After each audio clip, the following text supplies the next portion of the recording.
गोपिका का सभी को जय जय श्री राम। राम भक्त प्रेमियों को रामायण की कक्षा में बहुत बहुत स्वागत है। आइए पढ़ते हैं, सीखते हैं और सिखाते हैं। राम जी का जन्म हुआ है तो रामलीला में आगे बढ़ते हैं। पसंद आए कमेंट कीजिए, लाइक कीजिए, सब्सक्राइब कीजिए और शेयर कीजिए। जय श्री राम। जय श्री राम। सुनि शिशुरुदन परम प्रिय बानी, संभ्रम चली आई सब रानी। हर्षित जह तह दाई दासी, आनंद मगन सकल पुरबासी। बच्चे के रोने की बहुत ही प्यारी ध्वनि सुनकर सब रानियां उतावली होकर दौड़ी चली आई। दासियां हर्षित होकर जहां तहां दौड़ी। सारे पुरवासी आनंद में मग्न हो गए। वाह वाह। दशरथ पुत्र जन्म सुनिकाना, मानहु ब्रह्मानंद समाना। परम प्रेम मन पुलक शरीरा, चाहत उठन करत मति धीरा। राजा दशरथ जी पुत्र का जन्म कानों से सुनकर मानो ब्रह्मानंद में समा गए। हा। मन में अतिशय प्रेम है, हाँ। शरीर पुलकित हो गया। हाँ। आनंद में अधीर हुई बुद्धि को धीरज देकर और प्रेम में शिथिल हुए शरीर को संभालकर वे उठना चाहते हैं। जय श्री राम। जाकर जन नाम सुनत शुभ होई, मोरे ग्रह आवा प्रभु सोई। परमानंद पुरी मन राजा, कहा बुलावे बजावहूँ बाजा। जिनका नाम सुनने से ही कल्याण होता है, हाँ। वही प्रभु मेरे घर आए हैं। आहा। यह सोचकर राजा का मन परम आनंद से पूर्ण हो गया। जय हो। उन्होंने बाजे वालों को बुलाकर कहा कि बाजा बजाओ। जय हो। गुर वशिष्ठ कह गया उहकारा, आए द्विजन सहित नृप द्वारा। अनुपम बालक देख ही जाई, रूप राशि गुण कही न सिहाई।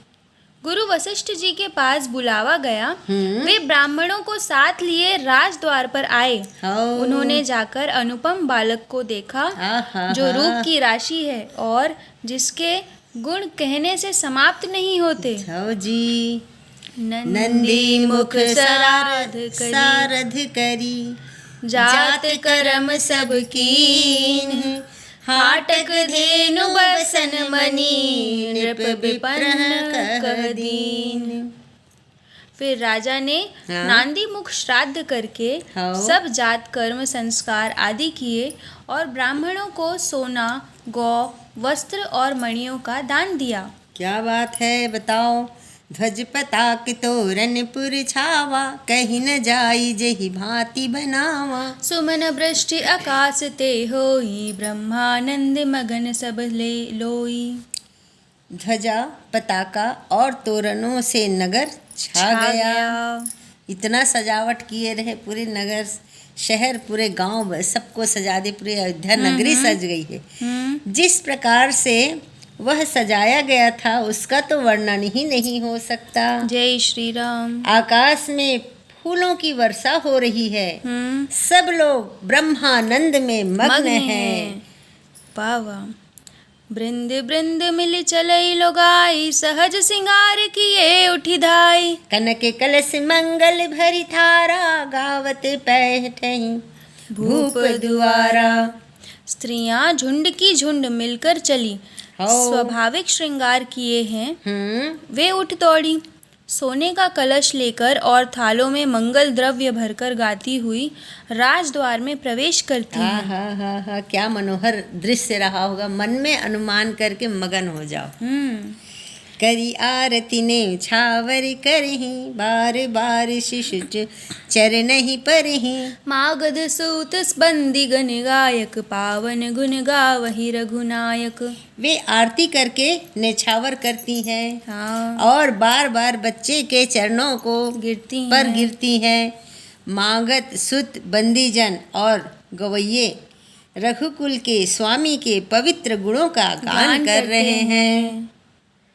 सर्बस दान दिन सब काहू, जही पावा राखा नहीं ताहू। मृग मद कंचन कुमकुम कीचा, मची सकल बीथहि बिच बीचा।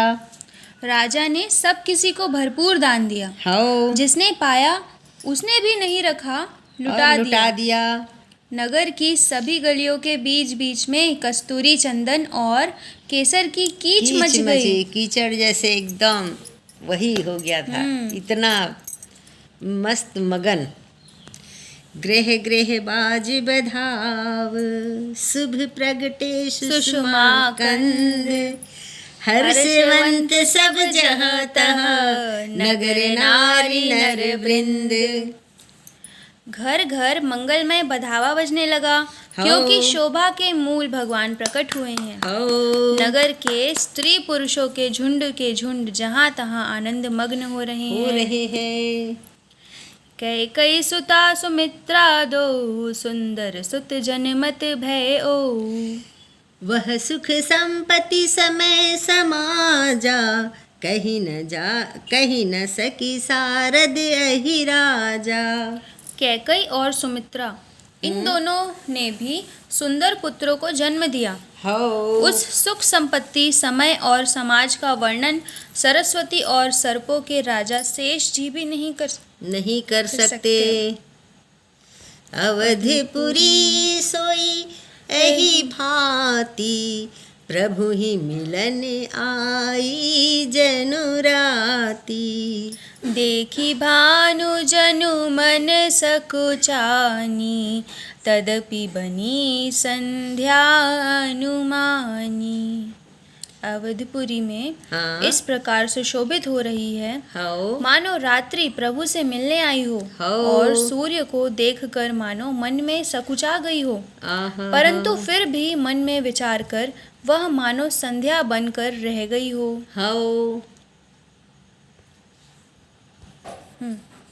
अगर धूप बहु जनु अधियारी, उड़ई अबीर मनहु अरुनारी। मंदिर मणि समूह जनु तारा, निप गृह कलश सो इंदु दुआ उदारा।